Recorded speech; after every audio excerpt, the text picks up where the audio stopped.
Hey, what's up, everyone? Saul here, and I'm about to get into Cat's Cradle, chapters 17 through 32. I'll be reading this for the first time ever, so you'll be able to see my reactions as I just sort of figure things out on the fly. Hey, Azure, it's good to see you again. And this time you've read the chapters you said, so I'm gonna be like I have some ideas about what viewing experience is better, but I'm kind of curious what you think. So, since you've already read the chapters, I'd be very curious to hear your reaction to my own reactions after the stream or whenever you have those thoughts. So feel free to share your thoughts um, as they come to you. And without further ado, let's get into the actual text. So far, let me just do a quick recall. We have um, we have these characters. We have Jonah John, who is to me a bit of a weirdo. And then we have um, the family of the genius, who is I'll remember their names, but Newton is the one that I remember. Felix and Newton, and then the sister and the brother. Felix and Newton and the sister and the brother. And there's this other sort of vaguely menacing character, Mr. Breed or Dr. Breed. Uh, and and chapter 16 was not like a natural stopping point, really. There was really no natural stopping point last time when I was reading this. So I'm kind of just going by the 16 chapters per day um, rhythm, mainly because it seems sustainable that I could do it twice a week without feeling overwhelmed. Um, but yeah, I mean, right now it's not like it's like the end of Act One or anything. We're just sort of in the middle of a developing story. I'm getting the sense that this whole town of not Ithaca, but whatever this town is called, this whole town is just sort of an was it Ilium? This whole town is just sort of a weird place, and we have these scientists, and this one super genius, and then this one sort of like vaguely creepy guy, and and I really don't know what to predict. Like I don't know what's gonna happen. Yeah, so I'm just gonna keep plowing forward. Oh, and I should mention one other thing. The other thing that's sort of in my head is this general idea that maybe we're not actually um, all of our enlightenment, all of our the sort of naturalism and materialism, of understanding the physical world and being like science will dispel your superstitions, will get you to the truth. All of that sort of hubris, is now coming under the magnifying glass, and we're really just examining, you know, how sound that line of reasoning is, uh, with an unlikely uh, quote unquote hero, the hero being um, Bakonin, Bakonanism. Oh, dude, what? I literally I read this somewhere. Hang on. I actually double checked the pronunciation, but I actually because I haven't said the word in 2 days, I totally forgot this pronunciation. Give me a second.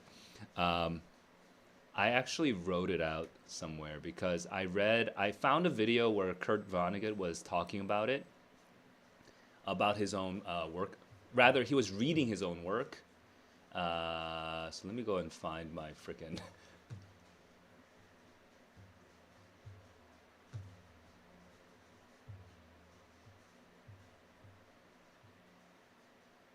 Hey, uh, how come I can't see comments right now? Is it because of this plugin that I'm using? No, it is. It's Bakonin. Yeah, okay.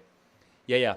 So Kurt Vonnegut himself pronounces it Bakonin and Bakoninism and Bakoninist, which is kind of hard to say, honestly, but now I'm getting used to it. So that is the pronunciation I will use starting today, Bakonin. By the way, ChatGPT totally, totally was wrong. ChatGPT told me it was pronounced Bokanen. So yes, ChatGPT probably should have just told me how Kurt Vonnegut pronounced it. Anyway, with that out of the way, let's get back to the actual text. So, Bakonin, our unlikely hero or not hero, because it's kind of silly, it's kind of not serious, but it's like this weird religion, and that is the thing that saves us. I don't know. I don't even know. I might even be portraying it in too positive of a light. Maybe it doesn't come out that positive in actuality. Who knows? We'll see as we get into it. All right, so here's chapter 17. Let me remind myself really quickly what happened just before. Oh, right. And we have Pefko, which is like, so we have kind of like non-genius average people just calling science magic, and then we get Dr. Breed, which again, vaguely sinister name now. Dr. Breed saying, no, not magic. And we have this sort of like a bit of a sort of authoritarian vibe there. And wait, am I reading too far into it? Let me just double check. I'm sorry to hear a member of the laboratory family, that is kind of cultish, using that brackish medieval word. They're supposed to be not mystifying. They're the very antithesis. He's peeved. We don't want to mystify. At least give us credit for that. Well, I guess not quite authoritarian, but he is. He has. Yeah, he has an axe to grind here. All right. So here's chapter 17. Dr. Breed's secretary.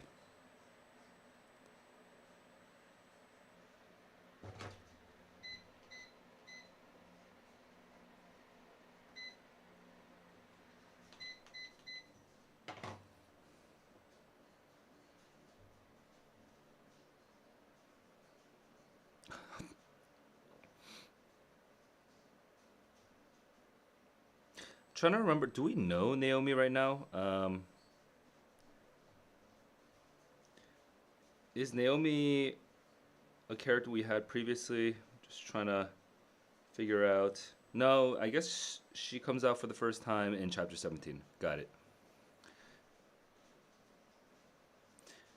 Okay, she was standing on her desk. Okay, sorry, it took me a while to get situated. We're in the outer office. We're doing a Christmas thing. She's a merry, desiccated old lady, which is a that's not flattering. She had served Dr. Breed almost all his life and her life too. Christmas angels would catch me. They've been known to, miss. Weird. It's weird that he gives away he's okay with he concedes the angels.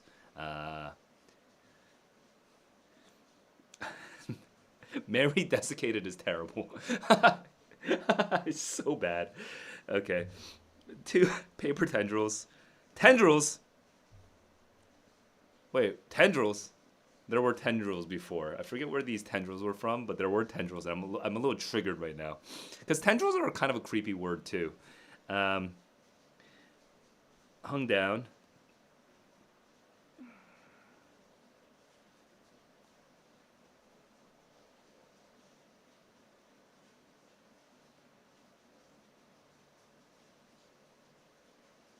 She's just peace on earth, goodwill. By golly, they've dehydrated Christmas. What the? Is that a joke about desiccation? Okay, that's like a weird thing to say, but I'm gonna just see what goes on. They've dehydrated it, like no more. Is that like a religious comment? I can't tell. I remember the chocolate bars for the girl pool too. Aren't you proud of me? Girl pool at Christmas.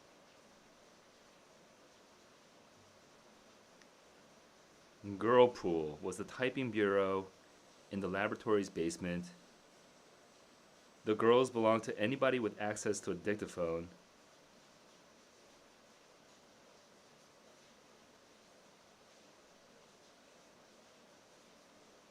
Oh, okay. That is creepy. Okay, they have like a little. Okay, so the science guy who wants to. Okay, he's like has his own cult. Wait, what is a dictaphone? Let me just double check dictaphone real quick. It's not a gramophone. So is it a? It's a dictation machine. Oh wow, that's what it's called.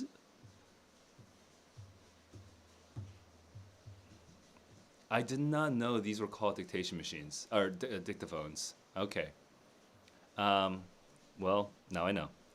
Obviously, the ones that I was looking at are not like the 1960s versions, but still. Um,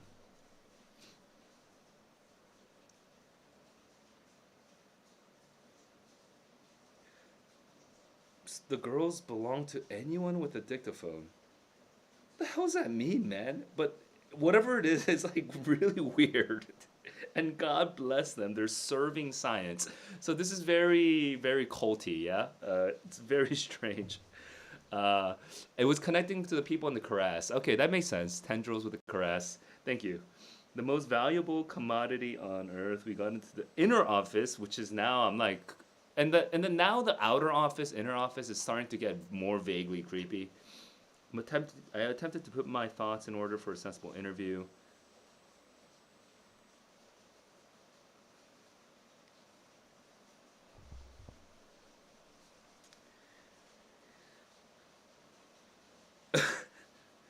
Suffocated by booze, I got that, and burning cat fur, which why? Every question I asked implied that the creators of the atomic bomb had criminal accessories to murder most foul. So he is insinuating things because he is hungover and he's making them out to sound like criminals. And obviously, Dr. Breed is kind of annoyed. And I wouldn't say I don't like scientists very much. Heartless, conscienceless, narrow boobies, indifferent. That's putting it pretty strong. Okay, so he's not denying it. He's not denying it. No, stronger than what you were going to put in your book, apparently.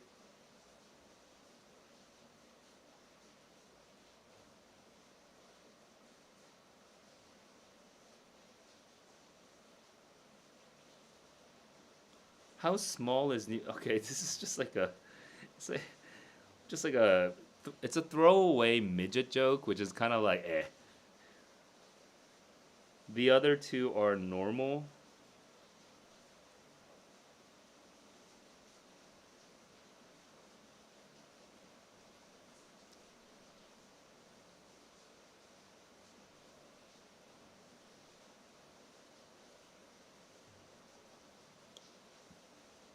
I like I like this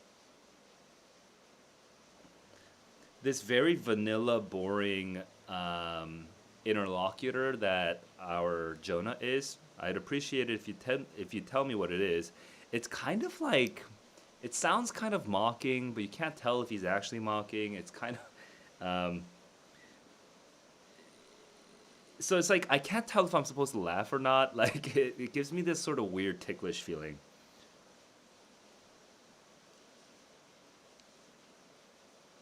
Pure research, not like these industrial hack technicians.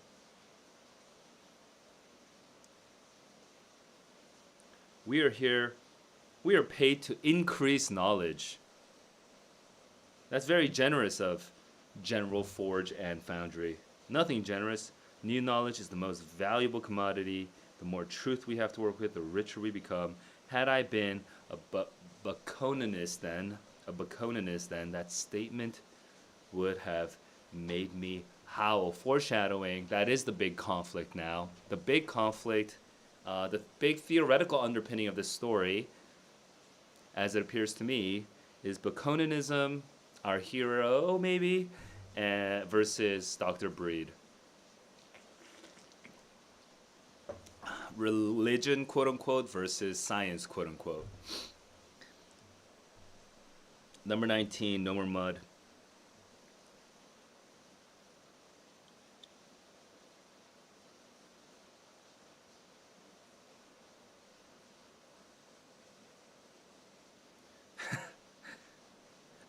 this is interesting. Uh,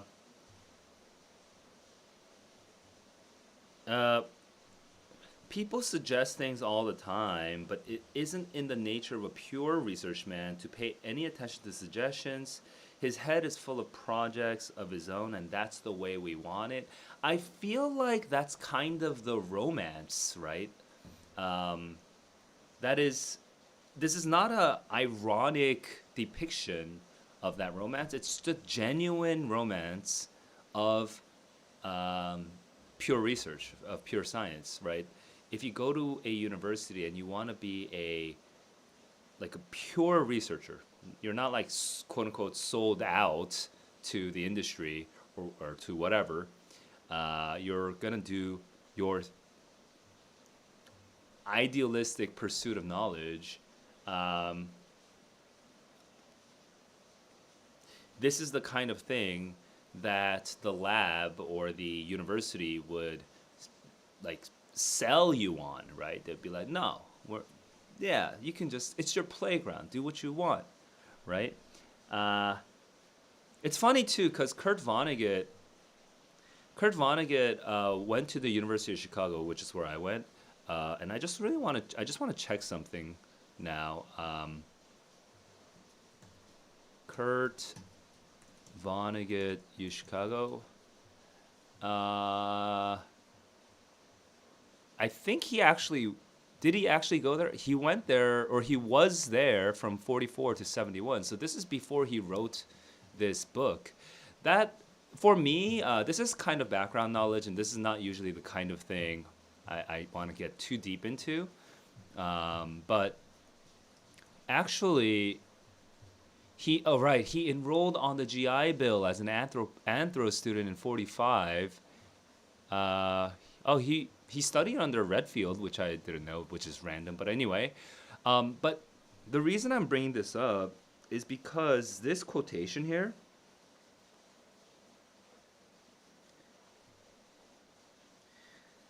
this whole thing over here, men are paid to increase knowledge. New knowledge is the most valuable commodity on earth. Like the word increase knowledge is part of the University of Chicago motto. It's the Latin um, crescat scientia, like let knowledge grow or let us increase knowledge, right? Like that. That is part of the. It's the motto of the University of Chicago, and uh, and I heard the University of Chicago motto when I was reading the sentence here. Um, and the University of Chicago was involved in the atom bomb. Fermi had the first self-sustained nuclear reaction at the University of Chicago. So and he was there in 1945. This is just a couple years later. He was there just a couple years later. So actually, he must have been reacting to the sort of arrogance of Chicago intellectuals to some extent, to some extent, which is, I think, just the sort of. I mean, it really just occurred to me at this moment, but like he must have. I wonder how much he actually liked being at the University of Chicago. He might not have liked it that much. Now I'm reading this, and I didn't know that he worked for General Electric. Uh, Focusing on cloud seeding. Okay. Nuts. Okay, so which is, that sounds a lot like General Forge and Foundry, right? But nuts. Okay, so it seems like he's really responding to a lot of his experiences uh, with the university and the and industry and the industrial war machine. What's the word? Military industrial complex, right? He's kind of like, yeah, he's kind of responding to these things that he's directly or closely or close to. He's close to me. I don't know if he's involved per se with like the nuclear whatever, but he's close to it all. Okay, so back to the story.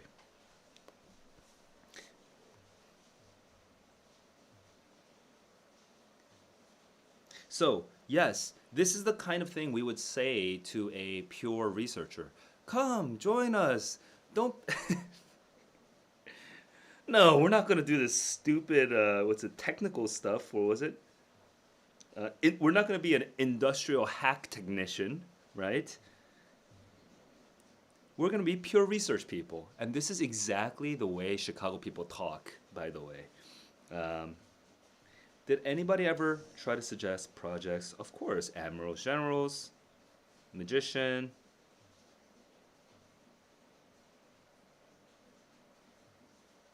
mud. The Marines, after almost 200 years of swallowing in mud, we're sick of it. The absence of mud. That is so stupid.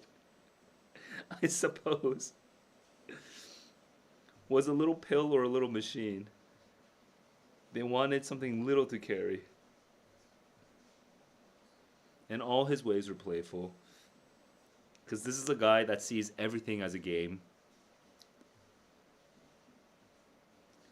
Infinite expanses of muck, as solid as this desk.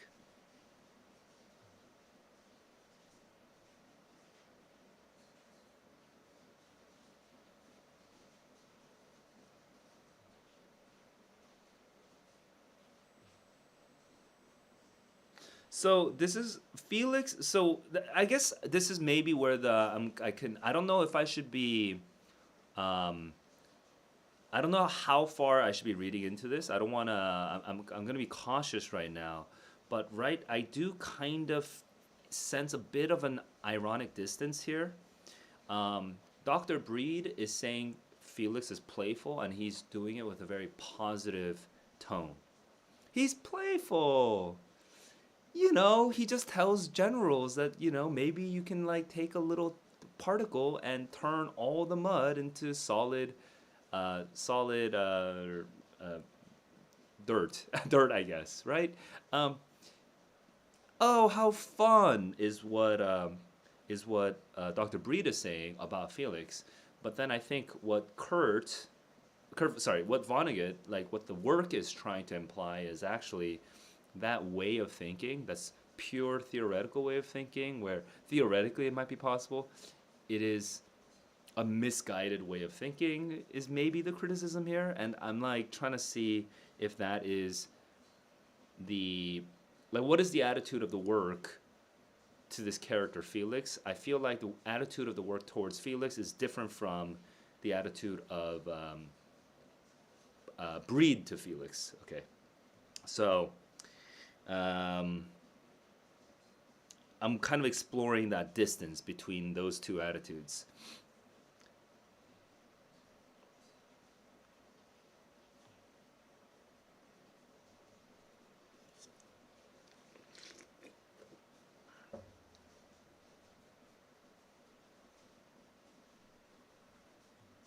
Listen carefully. Here we go. Are we actually going to go into this? Oh, we are. This is Ice 9. This is the whole thing. There are several ways in which liquids can crystallize. Okay. So I know that Ice 9 is the sort of symbolic atomic weapon. Or no, it's not atomic. I guess at this point it's probably the hydrogen bomb, right?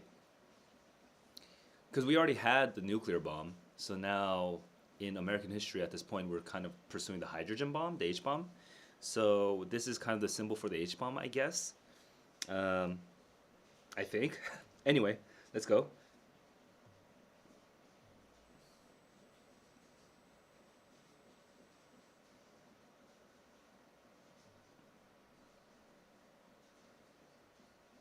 Wait, what? That old man with spotted hands. I don't remember this old man. It's not that important, right? He wasn't right here. Okay, I do not remember this old man. I'm gonna do a quick search for spotted hands to see if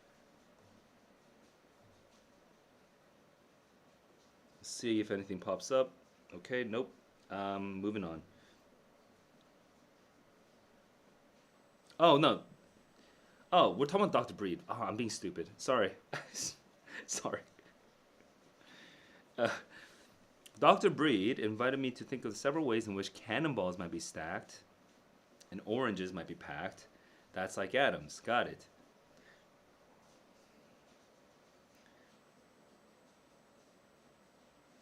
Crystals. Crystals no longer have the properties desired.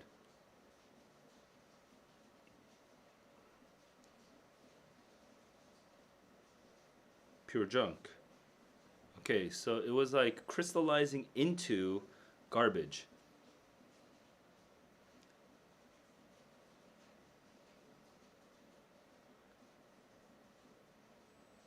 Okay, the initial seed of the crystal changed the crystallization pattern for the entire material.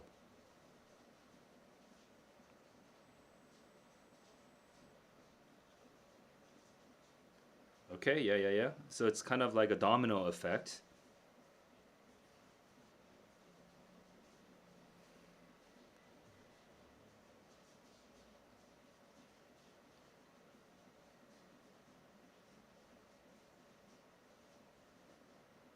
Okay, so variants of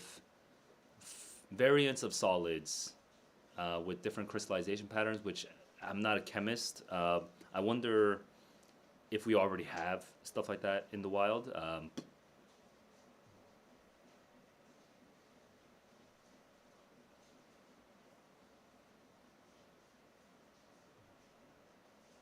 Wait, isn't carbon? Yeah, that's actually something that's true with carbon, right? I think carbon, really randomly, I was kind of researching this like a couple days ago, like a week or two ago, but I think carbon in a hexagonal structure becomes graphite, and carbon in an octagonal structure becomes diamond. I think something like that. So it's basically the same idea as what happens with carbon.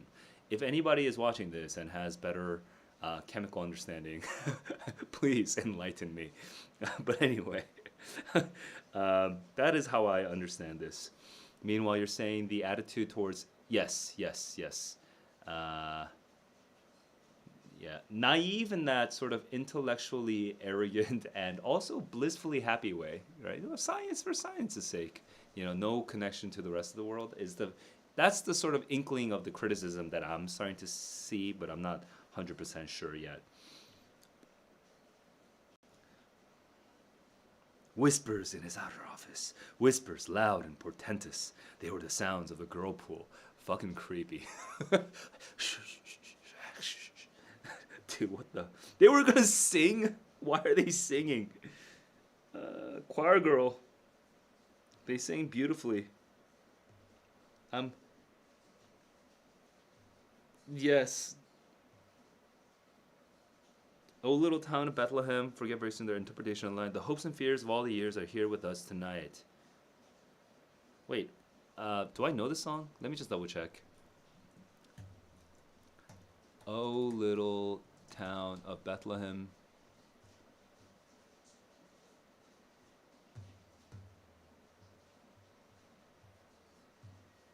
Do I know this?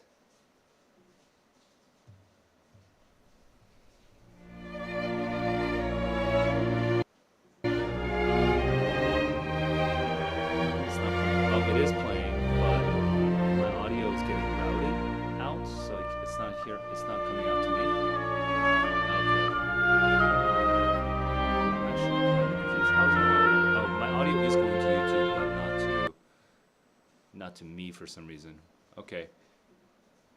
Oh, that's because I muted myself. I'm being stupid. All right, I'll try that one more time. 3, 2, 1.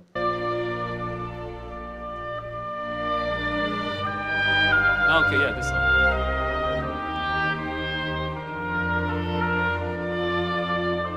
song. I don't know if song's the right word, but anyway, I didn't know there were lyrics though. Are there lyrics for this?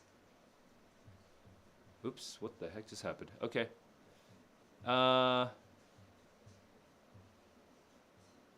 Words. Okay, I mean, I'm not gonna get into house to do.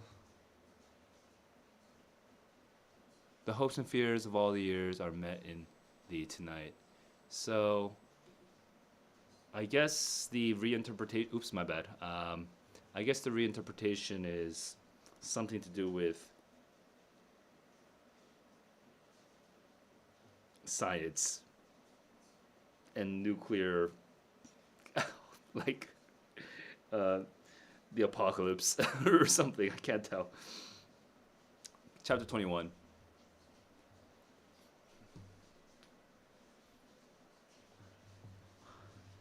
The phenomenon is what happens to disappearing polymorphs in real life. They can't reproduce the material once there's been any contact with the seed crystal. It's extremely contagious.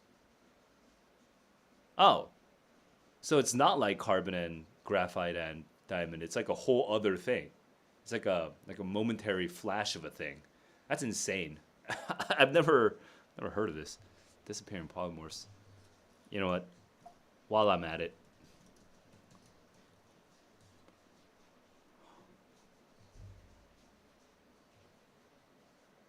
ah,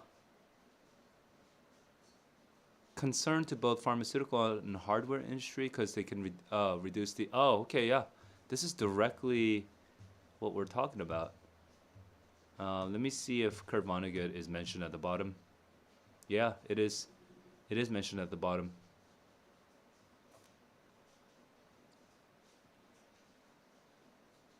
Doomsday scenario. Okay. Back to like that little Wikipedia article kind of spoiled a bit of the story for me, but whatever. Moving on. The Marines march on. When old Dr. Breed, with the help of Miss Faust, had passed out.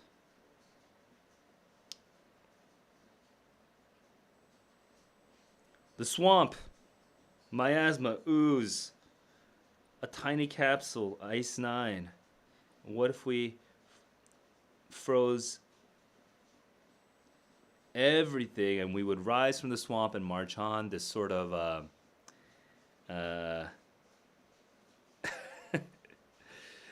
again, there is a bit of ironic distance between our narrators slash the work and the attitude of Dr. Breed. Kind of a not jingoistic, but this guy, I don't think he cares about.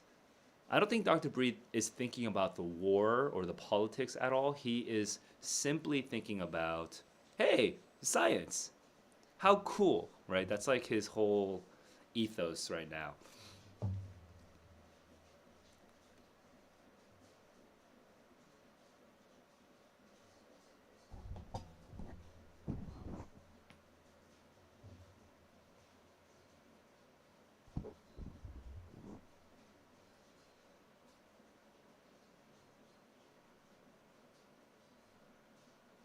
And this Dr. Breed being emotionally kind of like unstable, kind of, like very, very, very, very uppity, right? Kind of like it's Kurt Vonnegut, I think, wants you to be a little disturbed and a little unsettled.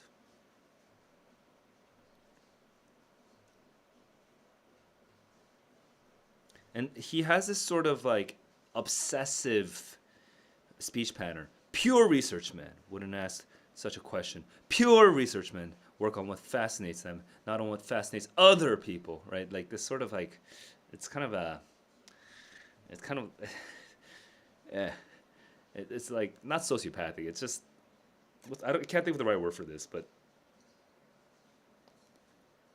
has this sort of, it feels pathological. Like he's very passionate, but it's also obsessive. Can't think of a better word right now.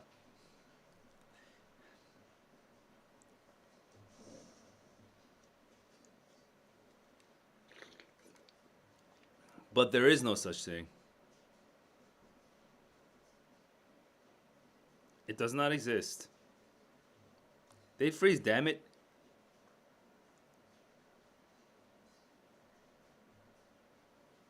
End the interview too. Goodbye. Okay. And you can tell that because he's so sensitive about it, I think, and I think if you just know the general premise of the story, you kind of know that Ice Nine is a thing. So, um, it sounds like he's lying. It seems like he's lying. It sounds like he knows that it exists, but he keeps insisting that it doesn't exist, which makes it sound suspicious. You know what I mean? Um, Especially how emotional he gets and how he just cuts off the interview. It's more that's more suspicious. Yes, this it is kind of religious. Is I think it's like the compare and contrast here.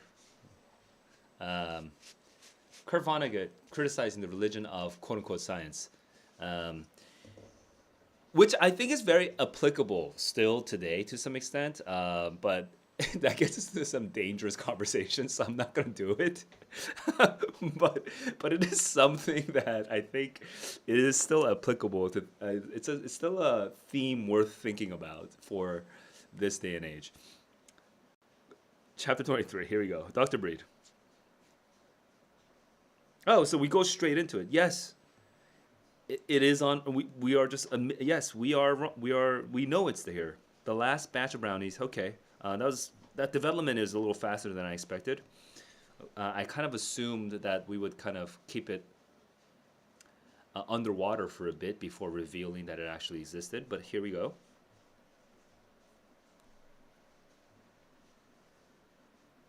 Oh, Felix Hoenecker made it. And he did it without leaving records. Well, so much for science. Okay. Uh,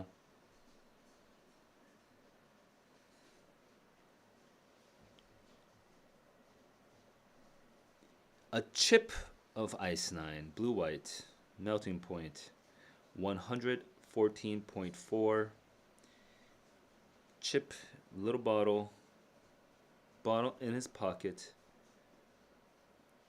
Cape Cod, Angela 34, Frank 24, Newton 18.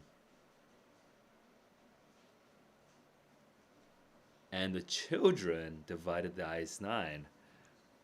Oh. Whoa. Hang on. Let me reinterpret Newton right now. Newton was portraying his father as not very loving. It's kind of an oddball, as very fixated with the thing. But Newton never admitted that he had the Ice 9.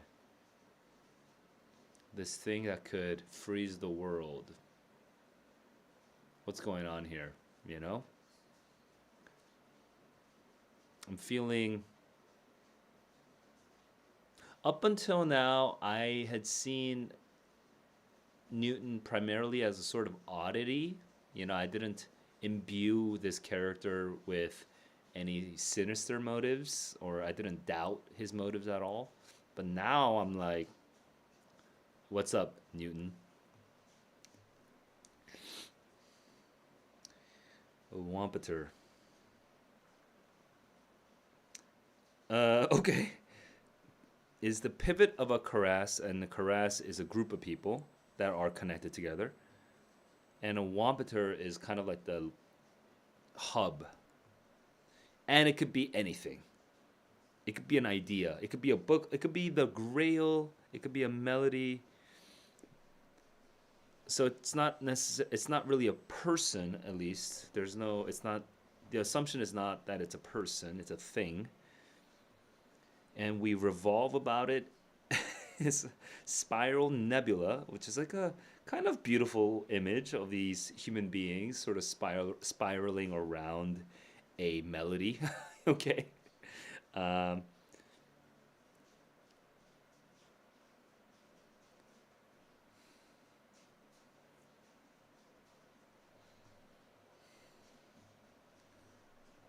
we have two Wampeters, one waxing, one waning, which vaguely it reminds me a lot of um, astrology and horographs. Is horographs the right word?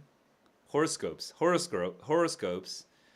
Because I vaguely remember like the waxing moon, waning moon. I've like gotten like a horoscope like explanation once from somebody, right? Am I right? So kind of vaguely horoscopy. Um,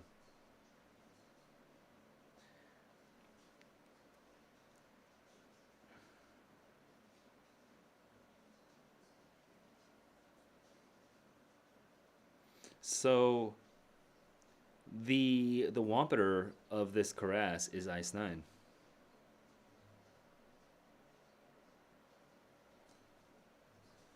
Angela, Franklin, and Newton. Seeds of Ice Nine.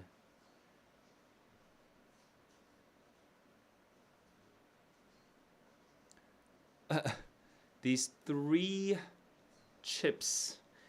It's weird. This is such a stupid reference to make, but I'm just gonna make it anyway. This reminds me a little bit of Dragon Ball. You know what I mean? You have to collect the seven Dragon Balls, and if you bring them together, then you get the dragon. You get a wish. Um, Now I'm trying to figure out. Are we gonna try to? Is this plot gonna pivot towards us trying to recover the three? You thought the same thing. Hilarious.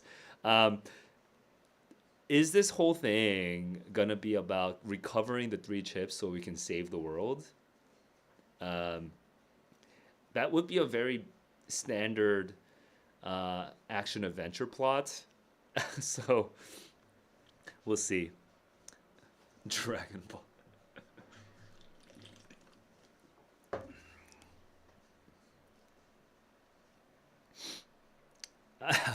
I'm glad. I'm glad we have the same references. Okay. Uh, Hoyniker, Wampeter, unpleasant interview.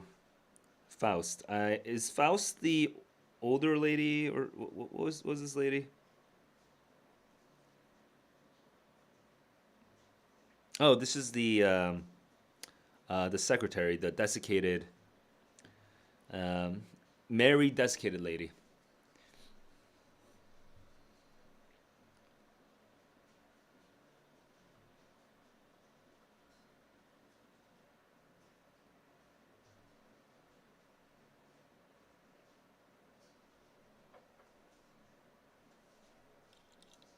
Intimate things, family things, love things. Obviously, Doctor Hoyniker does not have any of it. Truth. Miss Faust was ripe for Baconanism. Baconanism. Okay, interesting. Interesting. You know what? You know what's kind of interesting about this? This actually kind of marks a. It kind of tracks with my own personal journey with spirituality and religion. And I don't know if this is TMI for a stream, but um, let me cut myself out of the equation for a bit. Here's the trajectory that I'm seeing with this religion intellectually within this story. Um, Normally, when we say truth all by itself is enough for you, normally a statement like that would be associated with what? With religion or with science? I think normally we would consider that to be a sort of religious statement. Like Jesus says, you shall know the truth and the truth shall set you free, something like that, right? I am the I am the truth, the life, the truth, and the resurrection. I forget the actual quotations now, but it sounds sort of like Jesus-y, right? The truth is enough for you. Um, but here, this like very surprising sentence: Miss Faust was right for Baconanism. That inverts that our traditional understanding of religion, right? Oh no, the truth is not enough for you. Therefore, join our church, right? Uh, our church where we have our little blessed lies or our bittersweet lies or whatever, right? And that whole inversion.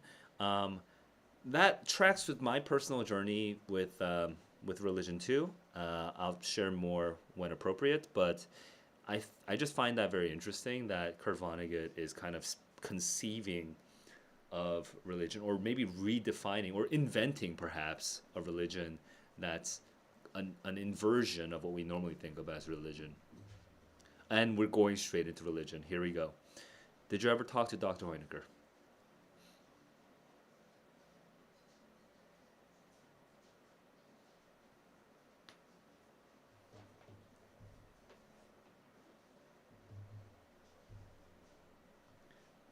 He said, "What is God? What is love?" Um, but God really is love, you know? No matter what Dr. Hoyniger said. Wow. What a crazy that is a short chapter, and what a punchy chapter. I'm actually feeling feelings from this chapter. Give me a sec. Let me unravel this. It's kind of like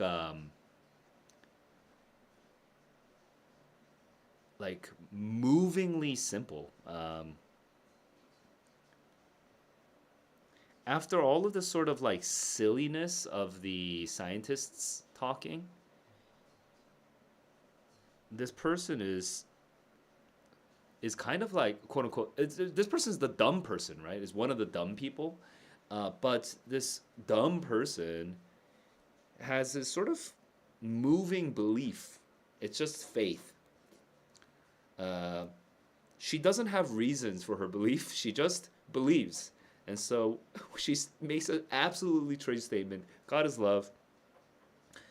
What is God? What is love? That's the sort of rationalist wanting justifications. Uh, and then her reaction to the rationalist retort is, but God really is love, you know? Doesn't matter what you say. You know, this is this is the kind of it's the kind of thing you could never write on Reddit, because on Reddit people would be like, what the fuck? Back up your claims, right? Like, people would want you to elaborate. But this is the kind of thing that gets said in day-to-day life among normal people or average people or not super intelligent people, right?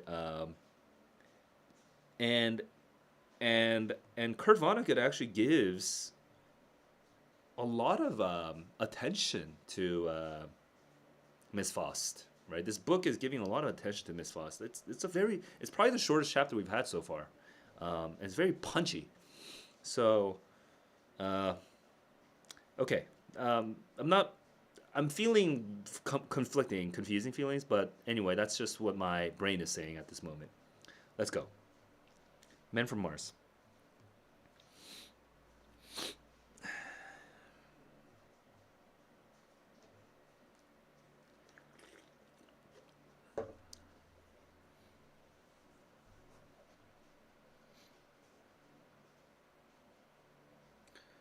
Why the room was sacred. Okay, yeah. So we're at this point, the sort of like science as a religion or science as a cult thing has been firmly established.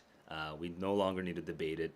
It is, for all intents and purposes, it is basically a cult in this story.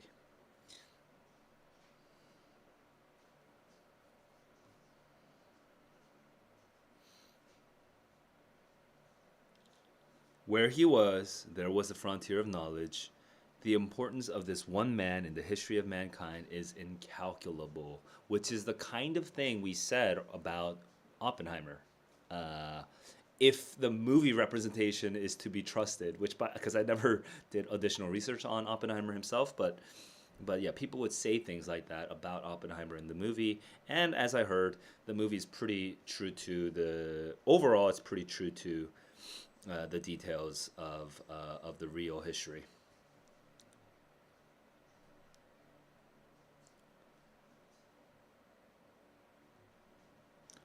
Ghosts there were.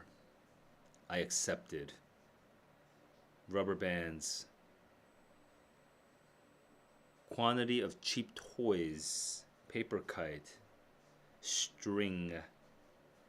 Bubble pie fishbowl. 10-cent stores.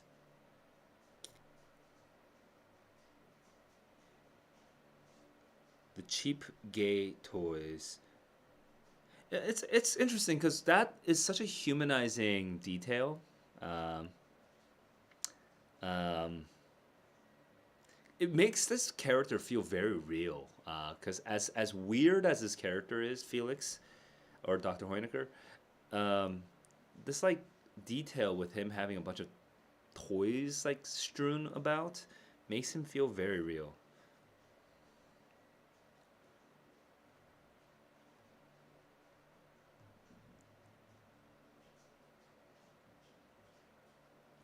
Villagers who had died in various wars.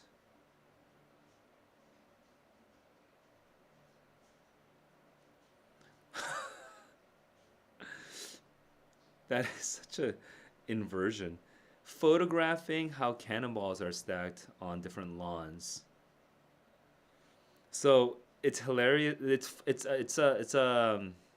It's a misdirection because we're looking at a photo and we're looking at the memorial, but actually the reason he took the picture was not because of the memorial. It's a different part of the photo. Um, it's a clever joke. uh, I don't think I've ever seen. Yeah, I can't recall a similar joke in writing like that.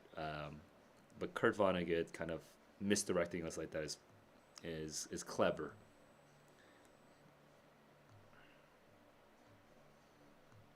Okay, he's a weirdo. Got it. Moving on. Mayonnaise.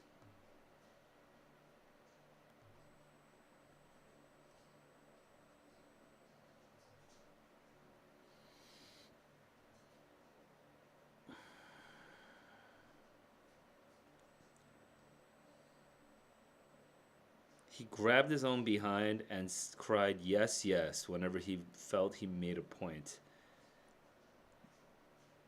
Hello, fellow anthropoids and lily pads and paddle wheels. Yes, yes, first floor, please. Um, I can't tell if this is a caricature or not, but okay. It's like I don't know how to feel. I don't know how to feel about this character. It's very weird. Like I'm like a little. I'm like a little offended. I'm not sure.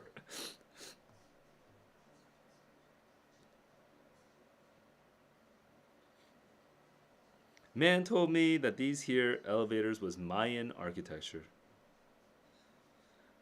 What's that made me? Mayonnaise? Yes, yes.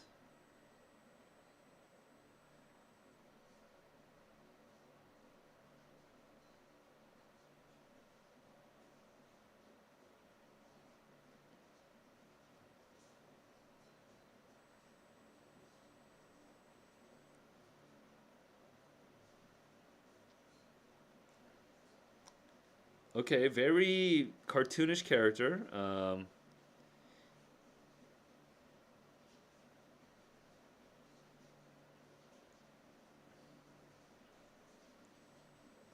Intimately.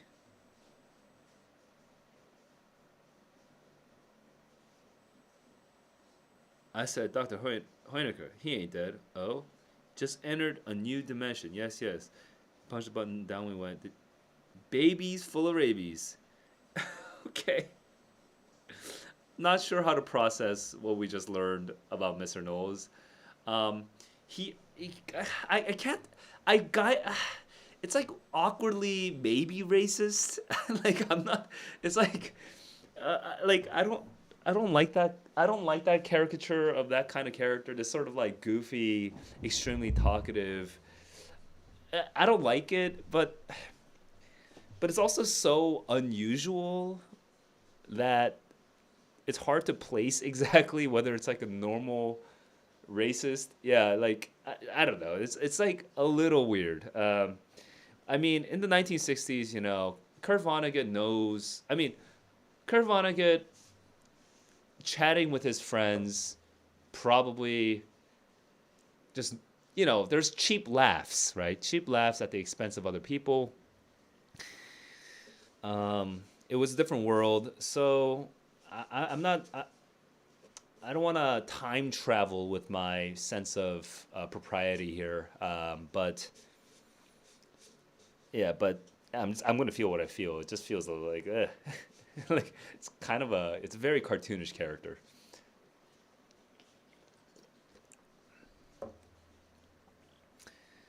Yeah, yeah. I mean, you can definitely tell some of the age of the like the. You can smell the era, the 1960s GI Bill, um, era, uh, off this book. Gone but not forgotten. Here we go.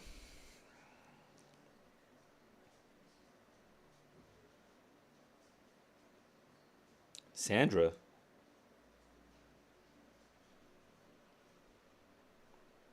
Sandra. I forget. Is he? Is Jonah married? I totally forgot who Sandra is. Um. Oh, the prostitute. Okay. Uh. Okay. Yes.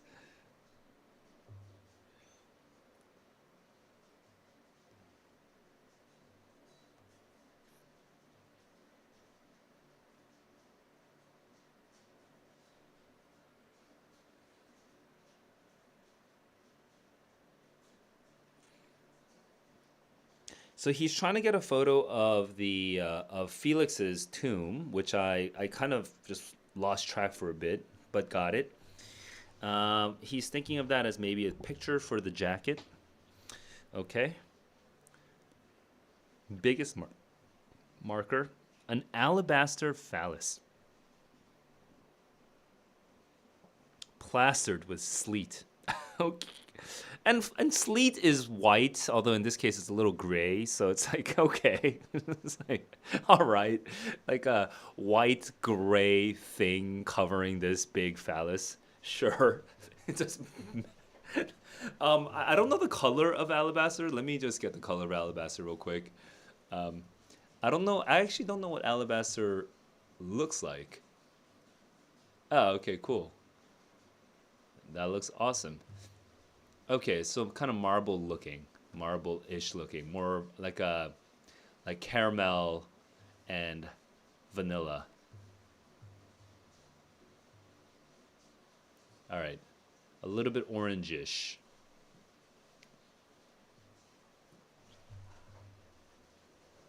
By God,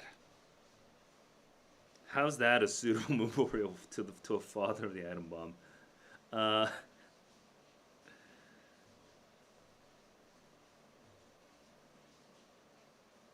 on the shaft.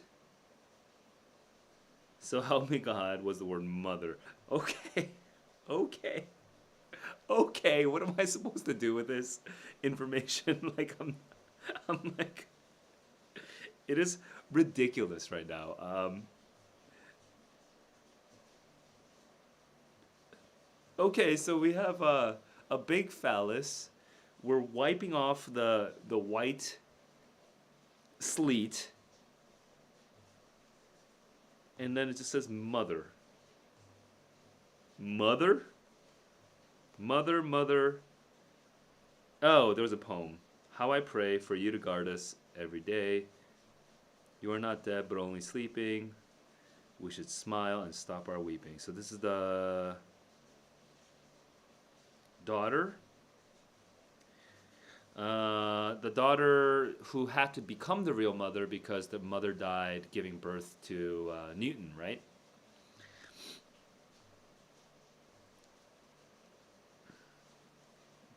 Baby Newt.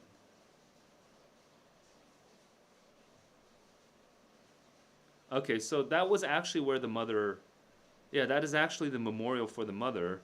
And the memorial for the mother, the tomb for the mother, the tombstone for the mother is a 20-foot phallus, which is so ridiculous. Like, uh, okay.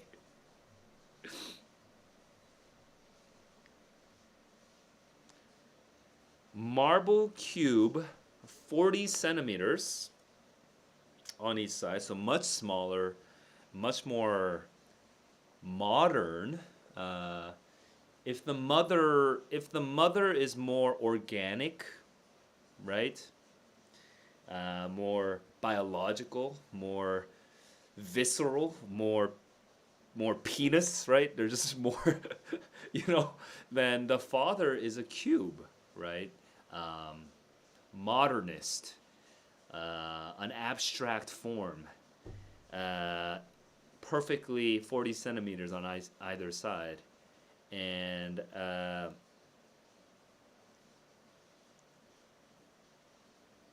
so I kind of see a contrast there, and I feel like it's a meaningful contrast. Um, a penis is a thing that you find in the world.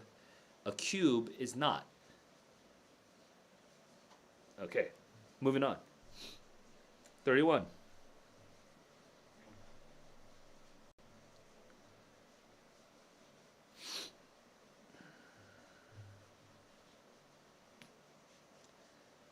So we're looking at the driver's mother's grave. It's pathetic. Tombstone sales room. I wasn't a Baconanist then. A Baconanist would agree gaily to go anywhere. Dancing less. Oh, that's kind of cute. Peculiar travel suggestions are dancing lessons from God.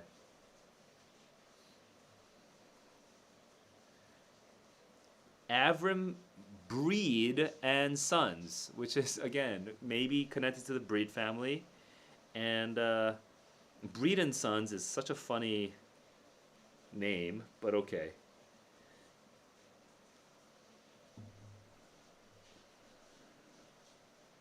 Over a stone angel hung a mistletoe. 100 years old. My great grandfather Avram Breed carved her. This business that old, and you're a Breed. Fourth generation. His brother, Marvin Breed. Sleek and vulgar, smart and sentimental man. Oh, it's a small world. When you put the small world in a cemetery, it is small.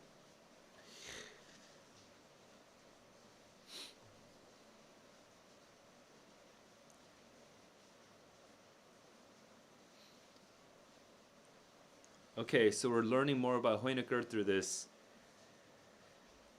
Did you sell him that monument? I sold his kids that monument. He didn't have anything to do with it. He never got around to putting any kind of marker on her grave. And then, after she'd been dead for a year or more, the 3 kids came. They want the poems. You can laugh at the stone if you want to, but those kids got more consolation out of that than anyone else. Anything else money could have bought. Flowers on it. It must have cost a lot. Nobel Prize money bought it. Wait, I thought the Felix had a part on that poem. Oh, no, I guess not. It was just Angela and Franklin. I saw the word Franklin. I saw the name Franklin. I assumed it was Felix, but that makes more sense. So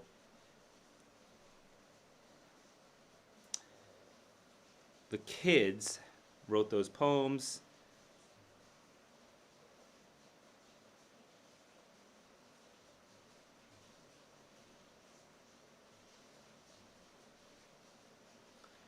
Okay, so this Baconanism is coming back more and more now. We're getting references to Baconanism quite a bit. So we're really building out uh, we're really building out the picture of two things at once. We're building out the picture of Hoenicker, Felix Hoenicker, and we're building out the picture of Baconanism. Uh, Felix Hoenicker is kind of like an RPG where you go around talking to various NPCs and you're learning about this final boss through like bits of dialogue, right? So that's what's happening with Felix Hoenicker. Um, and with Baconanism, we're actually getting direct interjection from the narrator. The narrator, who is the older version of Jonah, talking about his younger self going through this whole journey and kind of doing a bit of compare contrast here and there, letting us know. Actually, as a Baconanist, I would see things differently now, and so he's kind of juxtaposing two different worldviews, I guess, as we interpret this story, just going along for the ride.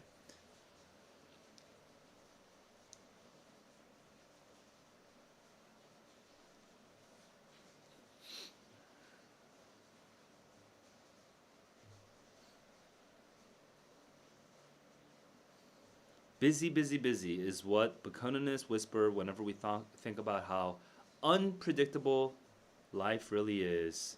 Complexity. Life sure is funny sometimes, and sometimes it isn't. Okay, here we go. An ungrateful man. Emily, the woman under that monstrous shaft, which is we're just gonna keep making dick jokes. Okay, okay, all right. Here we go. Know her? Did I know her, Mister? Sure, I knew her. We went to Ilim High together. I fell so hard for her. I gave up football. Tried to play violin.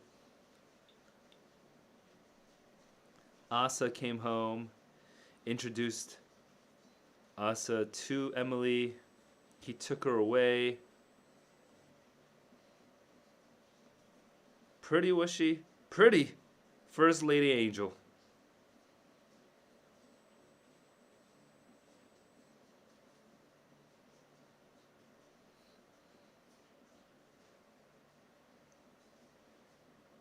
Little Dutch son of a bitch. she was engaged to she was engaged to Dr. Breed, to Asa Breed. Okay.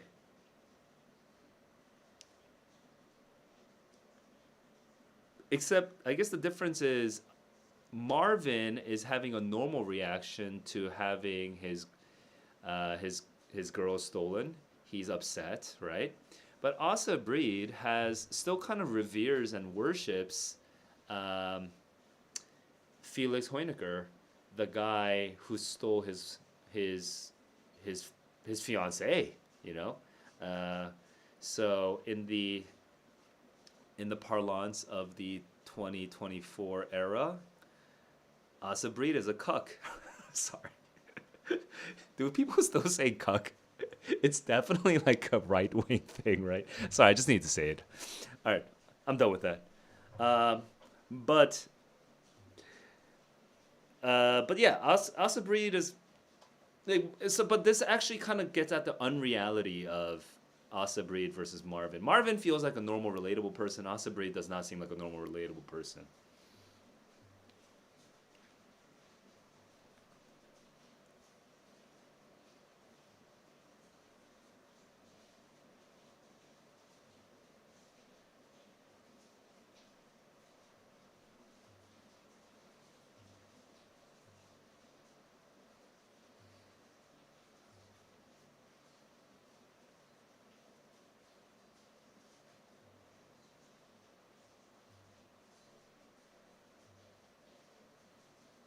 This is the most direct we've ever gotten. This is this passage is Marvin directly criticizing um, Felix, and I actually don't know. I don't know if I like that. You know, I kind of wish Kurt Vonnegut kind of trusted us to. I kind of wish he. Isn't it a little too early for this kind of catharsis? I don't know. I don't. You guys tell me what you think. Personally, I don't want. I kind of wanted it to be more unstable for longer. You know. I think this chapter, chapter 33, does definitely make it more accessible. If you have chapter 33 compared to not having chapter 33, um, it makes it easier for more readers to read the story and still feel like they're getting it. But you know, elitist Saul, or whatever you want to call me being me, I actually would prefer it to be more deferred, and like and not have Marvin directly criticize Felix, because I was already thinking all those thoughts anyway, right? I didn't need the character to say it for me.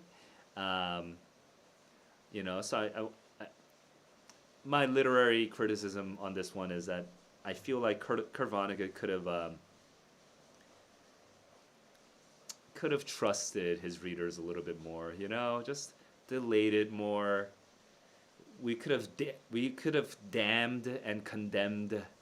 Um, we could have built it up more, and then and kind of really like blasted Felix maybe later on. That said, I don't know the rest of the story, so who knows? It might turn. Maybe Felix actually gets redeemed, you know? And this is actually just a pivot. Maybe this is a pivoting, a moment. I can't speak right now, but maybe this is the moment at which we pivot towards a different kind of characterization of Felix. So, uh, we'll see. Uh, Marvin's interpretation. Yeah. Okay. I mean, that's a fair point. That's a fair point. Maybe I'm associating myself too closely with Marvin when I should stay. When I should uh, remove myself from Marvin a little bit, or keep myself.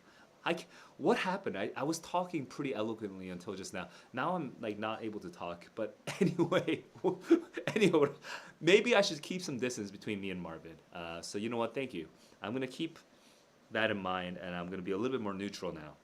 Let's go. 34. Vindit. Sudden. Shove. Okay, this is like the when God calls you.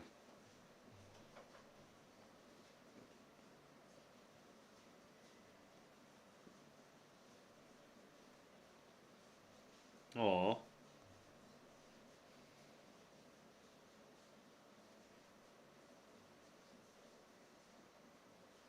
Music.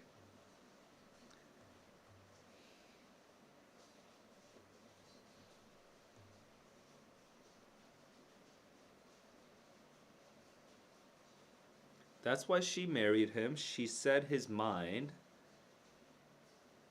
was tuned to the biggest music there was, the music of the stars. She was attracted to his genius.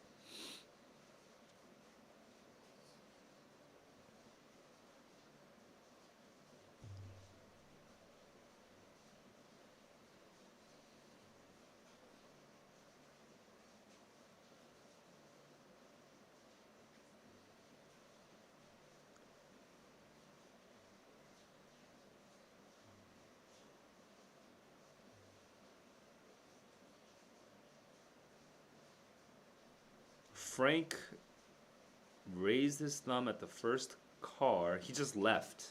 Oh, raised his thumb as in hitchhiking. Okay. Uh,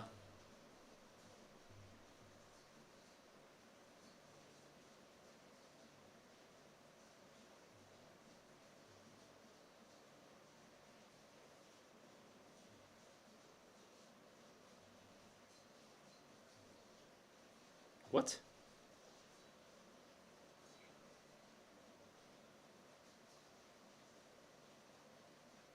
Oh, the model shop was a front, and I just missed that. Missed that little sentence. My bad. Okay.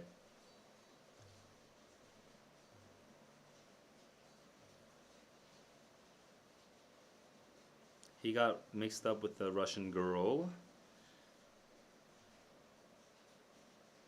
gawky girl, 6 feet tall. That's Angela, I guess. No, maybe not. Not Angela. Maybe we're talking about the Russian love interests family.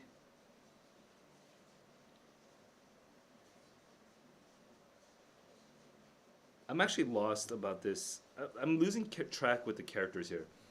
Last I heard, Newt is with his sister. No, he got mixed up with the right because he fell in love with that with the midget, and flunked. Midget trying to become a doctor. Okay, so this is talking about Newt.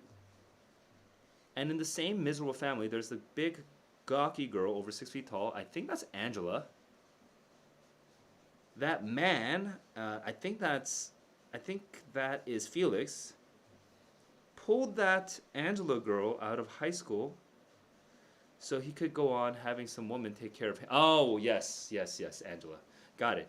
Take care of him because of course high school because his wife died.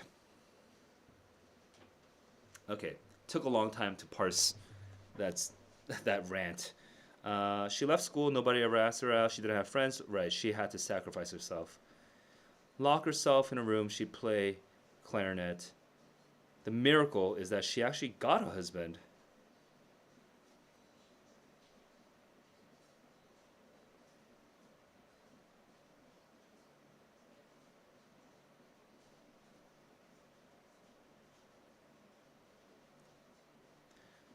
Asa's boy got okay. Now he cuts. He's a sculptor.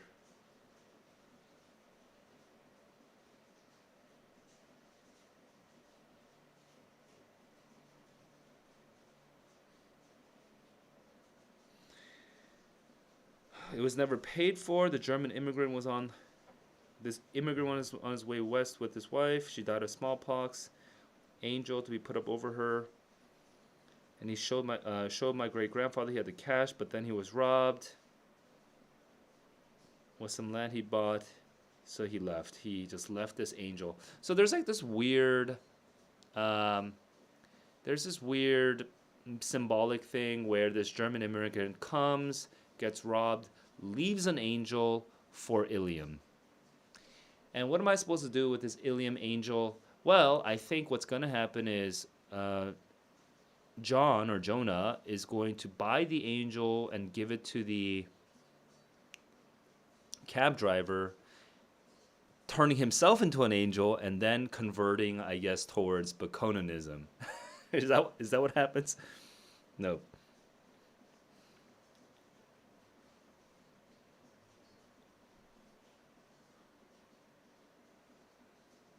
Jones or Black or Thompson now. There, you're wrong.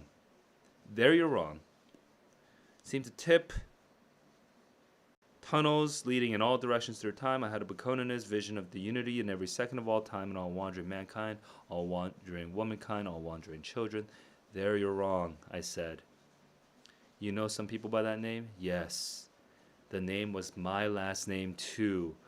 We don't know the narrator's last name, right? We don't. So it's just this mysterious. He sees this angel. It's very Borges, actually. He sees this like angel. We don't know the name. It's just this mysterious non-American name. And when the moment that he sees the name, you can see the unity of all people, all times. And then we have the Vitnin or something like that. We get the big push towards God. Vindit, the Vindit. Wow, very Borges there. That was very Borges. Two more chapters. Here we go. 35. Very magical scene. I kind of like that. Hotel. Hobby shop. Franklin Hoenecker. Stop and wait. Teeny weeny. Wow. Lots of models. Jack has models of many things. All these little things. And he's a cadaverous man, a serious man.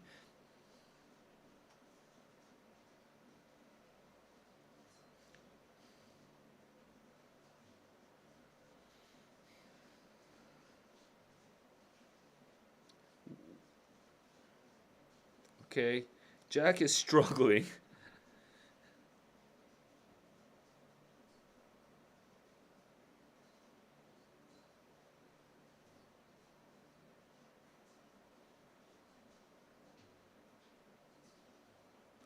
Okay, so Franklin was somebody who like created a whole little world. Very meticulous, very like detail oriented, and he was a genius. He was a genius. He was the genius that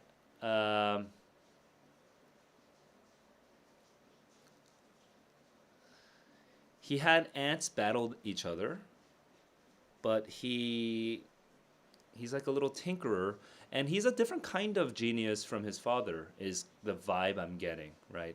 His father Felix is the sort of modernist genius, the physics genius. This guy is a he replicates details from the world, and that's for me something more that's more in the realm of like biology and like reality, right? theory versus reality.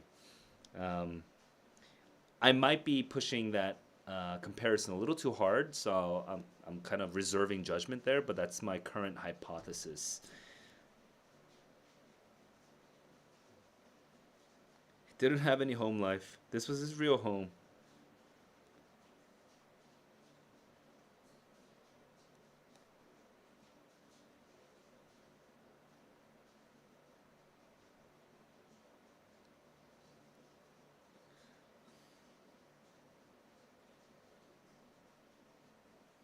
The Florida gangsters got him.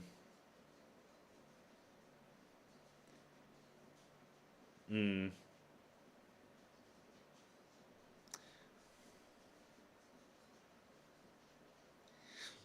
The contrast between the sort of like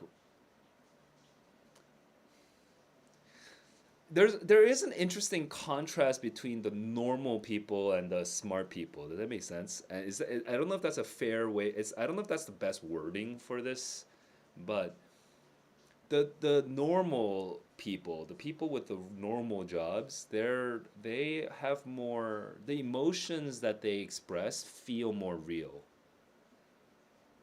Whereas the emotions expressed by characters like Dr. Breed feel very like strange, you know.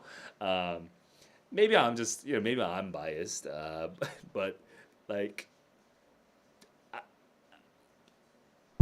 I think our sympathies are supposed to be lining up more with like Jack here, right? Here we go. 36, last chapter for today.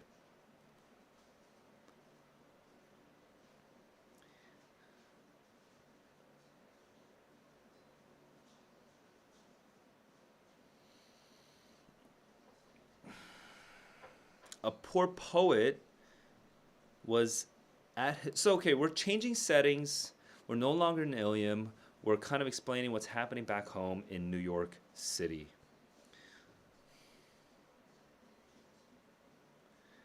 Jonah is a pessimist, pessimistic enough that his wife left him. A platinum blonde Jesus with spaniel eyes for immediate nuclear war. What? Okay. I don't know if I can handle any more kooky characters. There's so many kooky characters.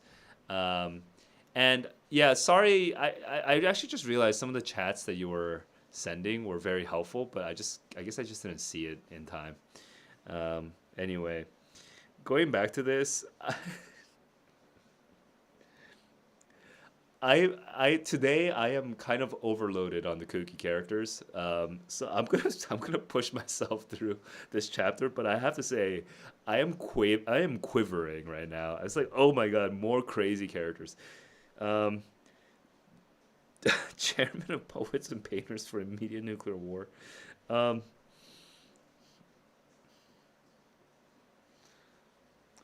the puzzling spiritual implications of the unclaimed stone angel, which is also, yeah, me too, man. I'm still twanging. Um, there's a nihilistic debauch, debauch, debauch. Actually, now I want to know how to pronounce the noun form of debauch. Debauch must be the verb, yeah, but the noun on Merriam-Webster doesn't have a separate pronunciation. Whatever. All right, it's good enough. It's not a common enough noun. I don't care. All right, back to the page.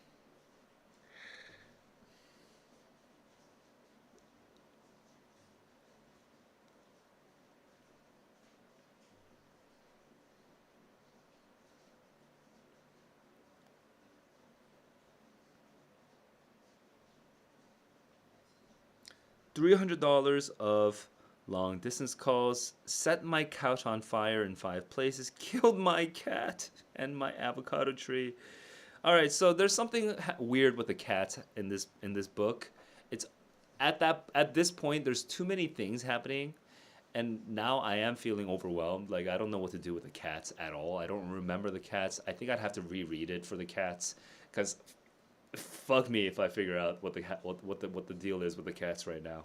Um, he wrote this poem in what proved to be excrement. Oh my god. Okay. Yes. I have a kitchen. It's not a complete kitchen. I will not be truly gay until I have a disposal. No, no, no, said Chicken Licken. Feminine hand. Meow, it said. Oh my god. That's so fucked up. God. I have not seen Krebs since. I sensed that he was my caress. If he was, he served it as a rang rang.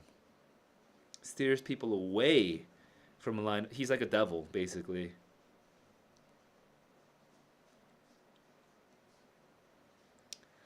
But specifically, they do it by reducing the line of speculation to an absurdity, which feels meaningful, but I don't know how to parse it right now. I might have vaguely been inclined to dismiss the Stone Angel, but now, after Krebs, in particular what he had done to my sweet cat, nihilism was not for me. Okay, so now he's going to imbue the Stone Angel with meaning. Well done, Mr. Krebs. Well done. All right, so we're actually at the conversion moment. We're about to convert to Bakunanism soon. I have to say, I'm actually a little tired by that. I'm tired because a lot of things happened. Like, we met a lot of characters. We met characters that kind of shed some light on what kind of character Felix was. We kind of we bashed heads a little bit with the what's his name with Breed, and then we met his brother and learned some of the personal backstory behind Breed, and I think Emily was the name of the mother. Oh, we had a big ass phallus for Emily, which was okay, and then we had this guy who wrote in shit on the walls of the guy whose apartment he rented, who is steering our guy away from nihilism towards a meaningful view of the world, which is going to be Bakunanism. I can't speak anymore. Oh, I am overwhelmed right now. But we have this angel.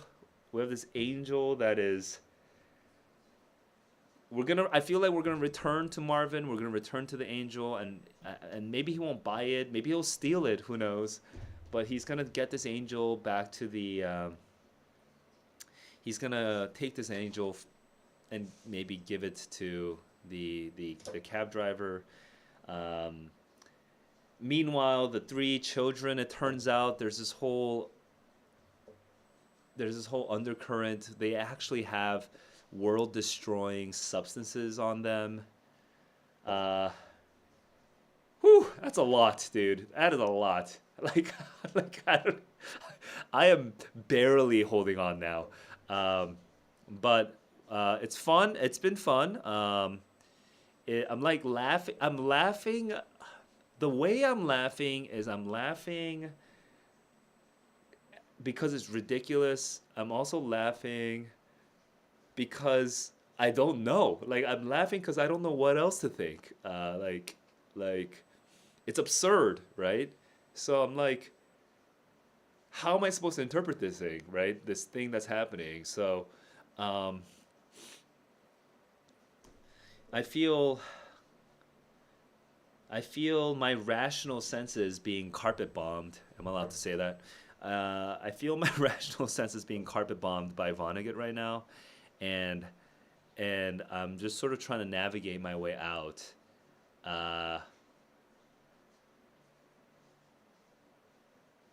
and I think I'm succeeding more or less. Yeah, more or less. I get the general theme and I get the general plot, and I even get some of and I'm feeling some of the symbolic resonances as I'm reading. Um, but wow, that was a lot. Okay, so I'm glad I'm only doing 16 chapters a day because I honestly don't think I can handle more. Um, in a live stream setting at least. It seems like a lot to do.